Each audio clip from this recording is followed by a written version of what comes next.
What's up, squatters? This is War Eagle 751 here. The day is finally here. Vehicles have arrived.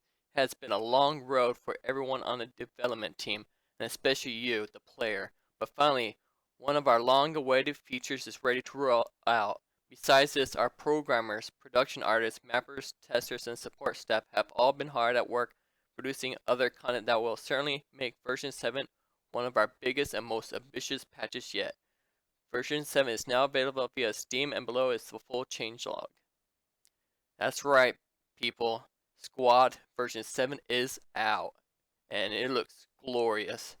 I just happened to wake up to this, so I'm downloading right now, and I expect you guys to.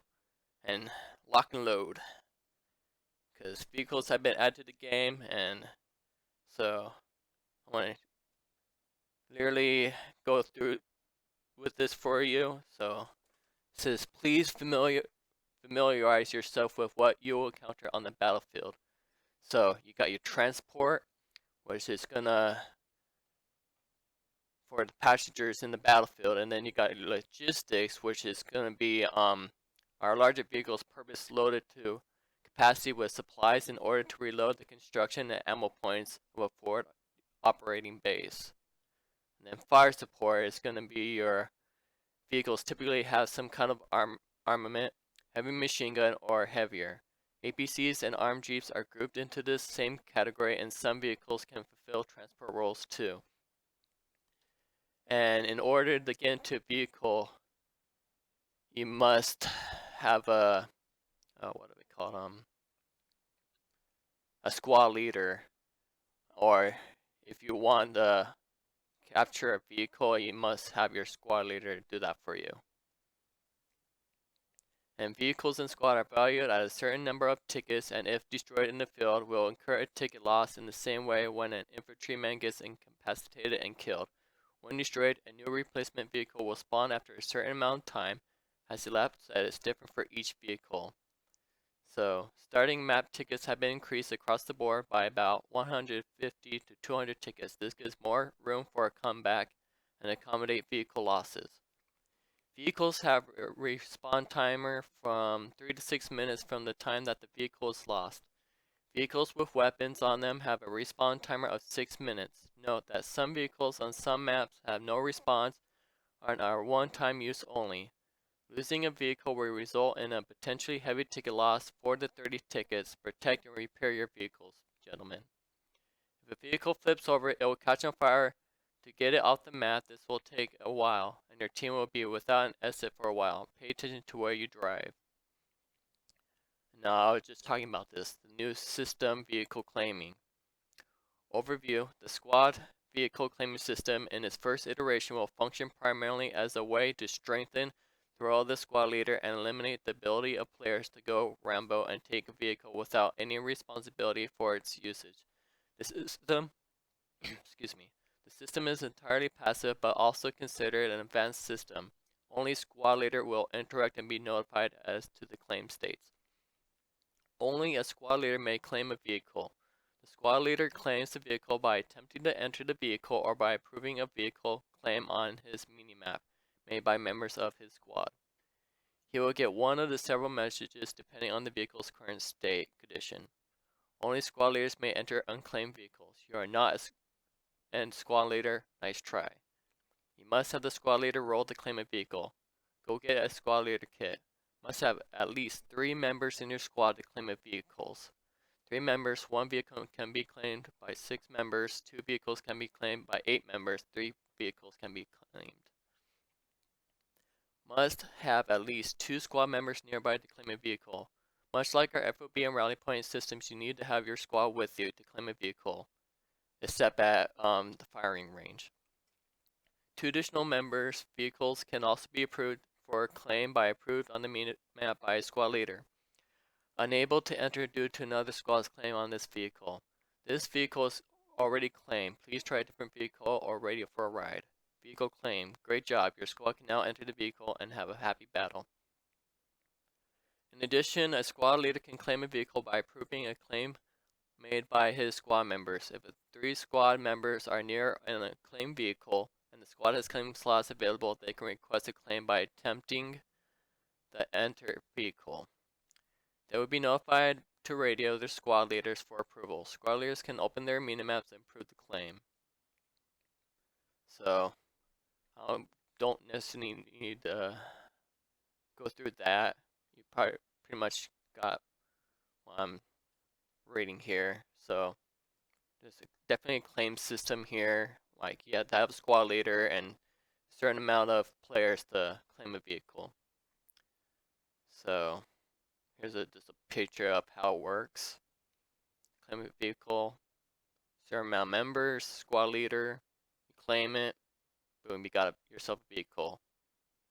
Losing a vehicle, 8-minute cooldown after claiming, and then especially park responsibly. Because if you lose it, you lose a lot of tickets, and the rest of your team is going to be angry with you, so you don't want that. So spawning, supplies, and logistics. This is another fun one. So just like any other vehicle, you have to claim it, and once you claim logistics, all you do is run it to an FOB, then drop the supplies, and then return back to your base, reload some more, and then repeat as much as you needed. And then right here it says FOBs are a team-wide spawn point that allows players to physically reinforce a position and establish a presence on the battlefield. Logistics in the game way of supporting FOBs. It achieves this by providing new building supplies and heavy weapons, ammunition in bulk, as well as dramatically speeding up the establishment of new FOBs. So running logistics is as simple as driving a fully laden logistics vehicle to the vicinity of a FOB radio and pressing the unload supplies button in default queue to unload building supplies and ammunition into the FOB. The vehicle will then have to return to main base and reload with fresh supplies. So pretty much got that, and then here's a bunch of kit changes. I'm not necessarily gonna go through that. I'll let you guys read that. And then there's new weapon handling, and then deployables. Of course, there's gonna be a repair depot for the vehicles, and then let's see, sandbag walls are now stackable again. So I'm very excited about that. I'm sure everyone else is. Vehicles. Not all weapons will be able to damage all vehicle types, so for example, probably guns, main guns are not going to do it, but RPGs definitely will take out vehicle. I think it takes 2 times to destroy a vehicle, so. And then, of course, machine guns, 50 cals will probably do it. And then there's new damage effects. As you've seen in the videos, very, very beautiful, fleshed out. But unlike most games though, vehicle damage effects are not tied to a specific % of health, and squad effects such as a vehicle being on fire doesn't necessarily mean that the vehicle is about to die. Several weapons have a chance to light vehicles on fire. As a vehicle is closer to getting on fire, the vehicle will start smoking in an increasingly more dramatic way. Once a vehicle is on fire, visible flames, the vehicle as well as all the occupants will take a light amount of damage every second until the flames die out by themselves or the vehicle is destroyed. I didn't know that, so that's really cool. The TLDR version of the weapons that adds chance for a vehicle to catch on fire is as follows. So RPG 7 heat rounds, most powerful. 14.5mm armor piercing incendiary rounds from the KBVT on the BTR 80. Then US 40mm HEDP rounds from the M203 and the M2 and disc HMGs. So there's a lot in here. So there's going to be penetration, then new systems, players now move slower when moving along inclines and upstairs. The speed reduction is governed by the type of material you are traversing.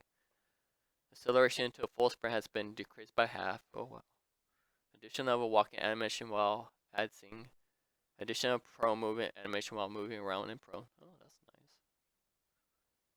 nice. UI, there's new UI. Already went through that with the last video, so I'm not gonna read that. New art, so all these new weapons and vehicles, and then of course you got the new map, Jehorabica. To the map rotation, you got night version of Korra, added infantry layers for most maps, added dust version of Gordok, added more details to Mari, Bala, and added one of each vehicle type and variation to Jessen's range. All of them are enterable with no requirements. Good. Added a racetrack to Jessen's range. What the heck? Okay. That should be fun. And then modding, which is going to be super duper nice. And, oh yeah, so before we sign off, there's one last thing we wanted to share. We are extremely excited to be able to share the first trailer for Postgridum, the Bloody Seventh, the first full-scale conversion for Squad under development currently. So, that is a new World War II map, or not map, mod for Squad, and I'm just going to show you that video right now.